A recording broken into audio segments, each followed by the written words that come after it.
outgunned, under-equipped, and now charged. The RCMP is facing more allegations over the deadly gun rampage in Moncton last year that left 3 Mounties dead.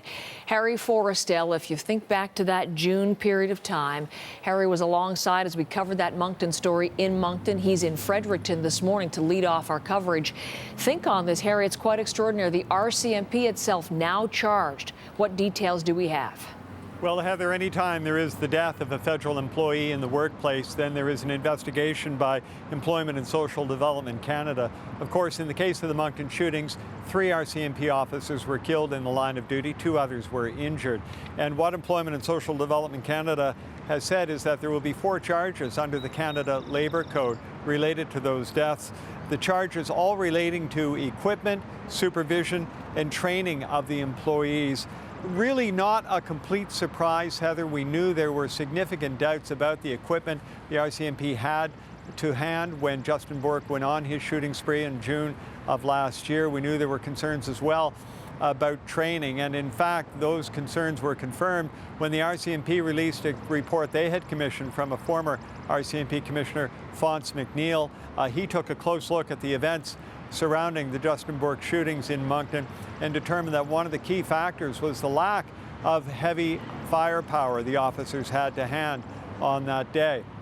Specifically, he focused on the C8 carbine, which is a heavier caliber, more long range, more powerful weapon that the RCMP were supposed to have in their possession.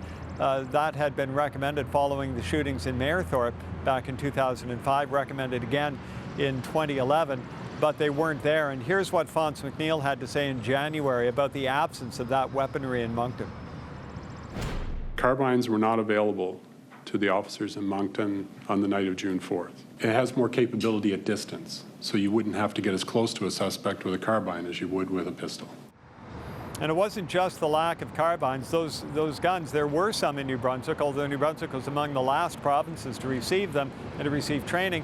But those weapons that were in the province were 2 hours away at a training exercise the night of the shootings. There were also concerns raised about the absence of body armor and the police knowledge about the proper use of body armor and about radio communications.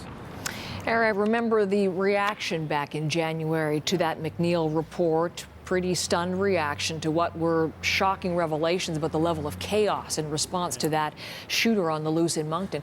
What has been the reaction so far to these new charges? Well, the RCMP aren't saying much, Heather, as you can imagine. There was an internal memorandum released to the RCMP, a rank and file last night by Commissioner Bob Paulson. And here in part is what he said in that statement.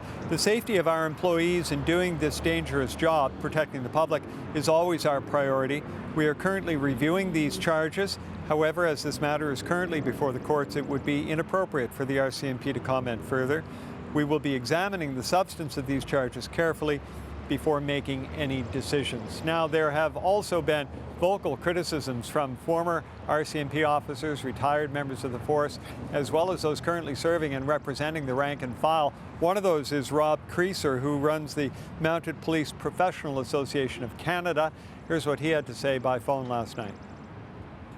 I think there's pretty good evidence to suggest that at least one of the members that was killed in the Moncton incident, if he'd had a C8 carbine weapon, he may have been able to engage Mr. Bourque from a safer distance rather than trying to drive up in his police car and get shot.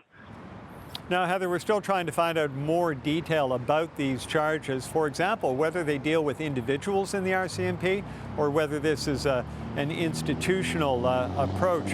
What we do know is that the charges carry some heavy penalties. For example, each charge carries a maximum fine of $1 million and up to 2 years in prison.